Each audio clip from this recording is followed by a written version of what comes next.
Can you please introduce yourself? My name is Manuel Cortes. I am the General Secretary of TSSA, which is a trade union for workers in transport and travel in the UK and Ireland. What is the union? Can you give us some more information about the union? What we do is we organise workers within the railway industry, for example, also within the London Underground network, and also in travel shops across Britain and Ireland. What we do is we come together as trade unionists to fight for better wages, better terms and conditions for all of our members. How many members do you have? And just with a couple of more lines, can you give us more information about the union? We have about 20,000 members across Britain and Ireland. They will do a range of jobs. So if you walked into a train station in Britain, somebody who sold you a ticket will be one of our members. We also have the engineers who maintain the network moving. In London Underground, we will have people who work in the control centres, which make sure that the tubes run on time.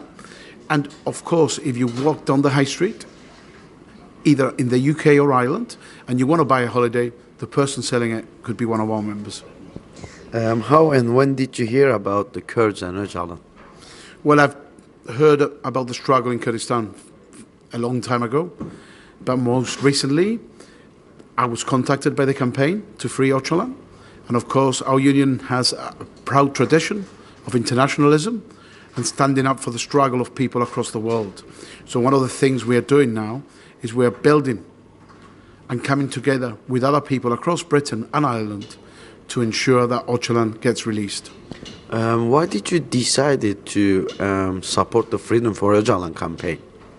I think it's important that if you are part of a progressive movement like our trade union is, you have a set of core values which are about freedom, that are about human rights, that are also about the rights of people to be able to involve in politics and democracy without being persecuted.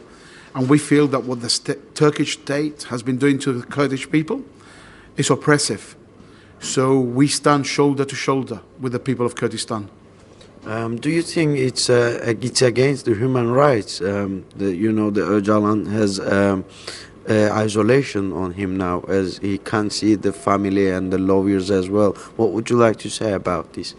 Well, it's completely against human rights to hold someone in isolation, particularly someone who's been locked up for as long as Öcalan.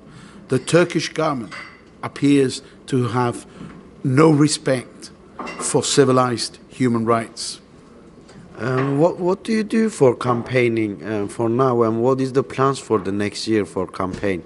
What we hope is that at our conference we will be hosting a fringe meeting.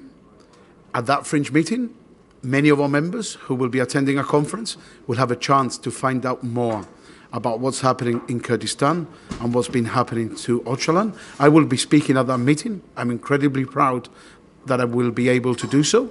And our conference, which will be meeting during the days before and after that fringe meeting, will be having a debate about supporting the campaign to free Öcalan. I am absolutely confident that our conference will support it. What is your message to Kurds regarding Öcalan?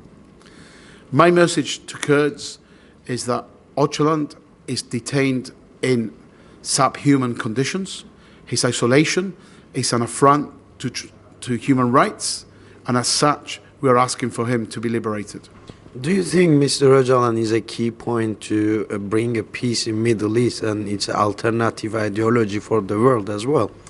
Well, I think Öcalan is someone who can bring long-lasting peace between the people of Turkey and Kurdistan. Considering how destabilized the whole region is, he can play a wider role in bringing peace, hopefully, to Syria and Iraq as well.